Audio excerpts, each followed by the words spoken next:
ಯಾಕೆ ಇಲ್ಲಿ ಕೆಲಸ ಮಾಡೋರಿಗೆ ಆಗ್ಬಾರ್ದು ಅಂತ ಈಗ ಗಡ್ಬಡಿನಾಗೆ ಆಕ್ಸಿಡೆಂಟ್ಗಳಾಗುವು. ನೀವು ಯಾವಾಗ ಗಡ್ಬಡಿ ಮಾಡ್ಕೊಂಡು ಬರ್ತಾರಲ್ಲ, ಮರೆತು ಬರೋದು, ಗಡ್ಬಡಿ ಒಳಗೆ ಬರೋದು, ಇವೆಲ್ಲ ಮಾಡ್ತಾರಲ್ಲ, ಅವಾಗ ಆಕ್ಸಿಡೆಂಟ್ಗಳಾಗವು. ಟೆನ್ಷನ್ದಾಗ ಗಾಡಿ ಓಡಿಸ್ತಿರ್ತೀರಿ, ಎದುರು ಬರೋ ಗಾಡಿಗಳು ಗೊತ್ತಾಗಲ್ಲ. ಟೆನ್ಷನ್ದಾಗ ಹೋಗಿ ಗಾಡಿ ಹೊಡಿತೀರಿ. ಹೆಲ್ಮೆಟ್ ಒಂದು ಇತ್ತು ಅಂತಂದ್ರೆ ಎಟ್ಲೀಸ್ಟ್ ಸೇಫ್ಟಿ ಇರ್ತದೆ ತಲೆಗೆ. ಬರೀ ಇದು ಜೀವ ರಕ್ಷಕ ಅಷ್ಟೇ ಅಲ್ಲ. ಇಲ್ಲಿ ನೋಡ್ರಿ, ಇದು ಗ್ಲಾಸ್ ಇದೆಯಲ್ಲ, ಈ ಗ್ಲಾಸಿಂದ ಕಣ್ಣ ಹುಳ ಬೀಳಲ್ಲ. ನೀವು ಹೆಲ್ಮೆಟ್ ಇದ್ದಾಗ ಕಣ್ಣ ಹುಳ ಬಿತ್ತೋದು, ಹಿಂಗೆ ಕಿಕ್ಕಿ ಆಡ್ಕೊತು ಹಿಂಗೆ ಹೋಗುವಾಗ ಎದುರಿಗೆ ಬರುವಂಥ ಗಾಡಿ ಗೊತ್ತೇ ಆಗಲ್ಲ, ಹೋಗಿ ಹೊಡ್ಕೊಂಡ್ಬಿಡ್ತೀರಿ. ಹೌದಲ್ರಿ ಇದು ಮಾಡ್ರೆ? ಇಲ್ಲಿ ಕೇಳ್ರಿ, ಬರೀ ಮುಂದೆ ಇಲ್ಲಿ ಈ ಥರ ಎಲ್ಲ ಆಗ್ತಾವಿಲ್ಲ. ಈಗ ನೀವು ಹೆಲ್ಮೆಟ್ ಇಲ್ಲ ಗಾಡಿ ಓಡಿಸೋದ್ರಿ, ಅವಾಗಿಂದ ಚೆನ್ನಾಗಿ ಹುಳುಗಳೆಲ್ಲ ಮತ್ತೇನು ಹೆಲ್ಮೆಟ್ ಇತ್ತಂದ್ರೆ ನಾನು ಗ್ಲಾಸ್ ಹಾಕ್ಕೊಟ್ರೆ ಮುಗಿತಪ್ಪ, ಸೇಫಾಗಿ ಗಾಡಿ ಓಡಿಸ್ಬೋದು. ಮತ್ತು ಇದು ಒಂದು ಧೂಳು, ಚಳಿ, ಮಳೆ, ಅದಕ್ಕೆ ನೀವು ಹೇರ್ ಸ್ಟೈಲ್ ಹಾಳಾಗ್ತೈತೆ ಅಂತಂದ್ರೆ ತಲೆಗೆ ಏನು ಅಂದರೆ ಹೇರ್ ತೊಗೊಂಡಿರಿ ಮೇಡಮ್, ತಲೆನೇ ಹೋಗ್ಬಿಡ್ತು ಅಂತಂದ್ರೆ ಹೇರ್ ಸ್ಟೈಲು ಎಲ್ಲಿಂದ ಬರಬೇಕು? ಅದೆಲ್ಲ ಆಗೋದಿಲ್ಲ. ಹಂಗಾಗ್ಬಿಟ್ಟು ಕಂಪಲ್ಸರಿ ಹೆಲ್ಮೆಟ್ ಹಾಕೋಬೇಕು. ನೀವು ಎಲ್ಲ ವಯಸ್ಸಾದವರಿಗೆ ಹೇಳ್ಬೇಕಾಗುತ್ತೆ. ಈಗ ನೀವು ಕೂಡ ನಿಮ್ಮ ಮಕ್ಕಳಿಗೆ ಹೇಳ್ಬೇಕು, ಕಂಪಲ್ಸರಿ ಹೆಲ್ಮೆಟ್ ಹಾಕೋಬೇಕು ಅಂತ ಹೇಳ್ಬೇಕು. ಮತ್ತು ಈಗೆಲ್ಲ ಈಗ ಆಕ್ಸಿಡೆಂಟ್ಗಳು ಜಾಸ್ತಿ ಆಗತ್ತವ. ರೋಡ್ ಕನ್ಸ್ಟ್ರಕ್ಷನ್ ನಡೆದೈತಿ, ಹೆವಿ ವೆಹಿಕಲ್ಗಳೆಲ್ಲ ಓಡಾಡ್ತಿರ್ತಾವ. ನೀವು ಕರೆಕ್ಟಾಗಿದ್ರು ಕೂಡ ಎದುರಿಗೆ ಹಿಂದೆ ಬರುವಂಥವ್ರು ಸರಿಯಾಗಿರ್ಬೇಕಲ್ಲ. ಯಾರೋ ತಂದು ಹಾಕಿರು ಅಂತ ಅನ್ಬೋದು. ಅಟ್ಲೀಸ್ಟ್ ನೀವು ಹೆಲ್ಮೆಟಿಗೆ ನೀವು ಕರೆಕ್ಟಾಗಿ ಟೈಟಾಗಿ ಹಾಕ್ಕೊಂಡಿದ್ರಿ ಅಂತಂದ್ರೆ ಅಟ್ಲೀಸ್ಟ್ ತಲೆ ಉಳಿತು ಅಂತಂದ್ರೆ ಬೇರೆ ಒಂದು ಪಾರ್ಟ್ಸ್ ಏನೋ ಎತ್ತಕಡೆ ಆಗಲಿಲ್ಲ, ತಲೆಗೇನೆ ಇಂಜುರಿ ಆಯಿತು ಅಂತಂದ್ರೆ ಸ್ಪಾಟ್ ಅವೆಲ್ಲ ಬೇಕಾ?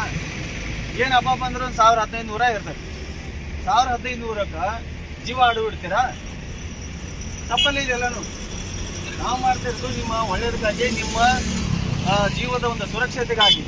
ಇದೇ ರೀತಿ ನೀವು ಅವೇರ್ನೆಸ್ಸನ್ನು ನಿಮ್ಮ ಮಕ್ಕಳಿಗಾಗಲಿ ಅಣ್ಣತಮ್ಮರಿಗೆಲ್ಲ ಹೇಳಬೇಕು ವಿಚಾರ. ಹೆಲ್ಮೆಟ್ ಹಾಕೋದ್ರಿಂದ ನಾನಾ ನಮೂನೆಯ ಹೆಲ್ಪ್ಗಳದಾವೆ.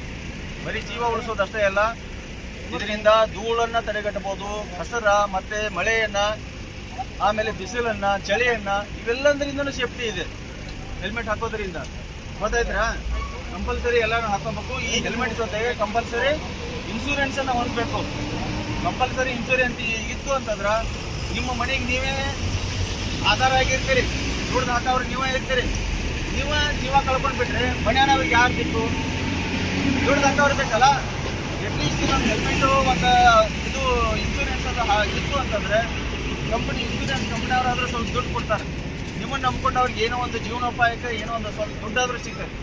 ಅಟ್ಲೀಸ್ಟ್ ಅದನ್ನಾರ ಮಾಡ್ಬೋದಾ? ಹಂಗಾಗ್ಬಿಟ್ಟು ನೀವು ನಿಮ್ಮ ಅಣ್ಣತಮ್ಮರಿಗೆ, ನಿಮ್ಮ ಮಕ್ಕಳಿಗೆ, ನಿಮ್ಮ ಫ್ರೆಂಡ್ಸಿಗೆ ಎಲ್ಲನೂ ಹೇಳ್ಬೇಕು. ಕಂಪಲ್ಸರಿ ಹೆಲ್ಮೆಟ್ ಹಾಕೋದನ್ನು ಹೇಳ್ಕೊಡ್ಬೇಕು. ಹೆಲ್ಮೆಟ್ ಹಾಕೋರು ಏನು ಮಾಡಬೇಕು? ಈಗ ನೆಕ್ಸ್ಟ್ ನೀವು ಹೆಲ್ಮೆಟ್ ತೊಗೊಂಡಾದ್ಮೇಲೆ ನೀಟಾಗಿ ಬರೀ ಹಿಂಗೆ ಸಿಗಿಸ್ಕೊಂಡು ಹೋದರೆ ಯಾವ ಹಂಸ ದಾಟುವಾಗ ಅದು ಜಿಗಿದು ಬಿದ್ದು ಬಿಡ್ತೈತಿ. ನೀವು ಬಿದ್ದಿರಿ ಅಂದ್ರೆ ವೇಸ್ಟ್, ಅದು ಹಾಕಿನೂ ವೇಸ್ಟ್. ಹಂಗಾಗಿಬಿಟ್ಟು ಇದು ಲಾಕರ್ ಸಿಸ್ಟಮ್ ಇರ್ತೈತಲ್ಲ, ನೀಟಾಗಿ ಅಲ್ಲಿ ಕುತ್ತಿಗೆಗೆ ಕೂಡೋ ಥರ ನೀಟಾಗಿ ಅದನ್ನು ಟೈಟಾಗಿ ಹಾಕ್ಕೊಂಡ್ರೆ ಸೇಫ್ಟಿ. ಅವಾಗ ಒಂದು ಪರ್ಫೆಕ್ಟ್ ನಮ್ಮ ತಲೆಗೆ ಒಳ್ಳೆ ಸೇಫ್ಟಿ ಸಿಕ್ಕಂಗಾಯ್ತು. ಹಾಗಾಗ್ಬಿಟ್ಟು ಯಾವುದೇ ಕಾರಣಕ್ಕೂ ಈ ರೀತಿ ತಿರುಗಾಡುವಂಥದ್ದು ಆಗಬಾರ್ದು. ಫಸ್ಟ್ ಟೈಮ್ ನಾನು ಒಂದು ಅವೇರ್ನೆಸ್ ಕೊಡ್ತೀನಿ, ನೆಕ್ಸ್ಟ್ ಟೈಮು ಕಂಪಲ್ಸರಿ ಫೈನ್ ಮಾಡ್ತೀನಿ. ಈ ರಿಪೀಟ್ ಆಗಬಾರ್ದು. ನೀವು ಕೂಡ ಮತ್ತೆ ನಿಮ್ಮ ಅಣ್ಣತಮ್ಮರಿಗೆ, ನಿಮ್ಮ ರಿಲೇಷನ್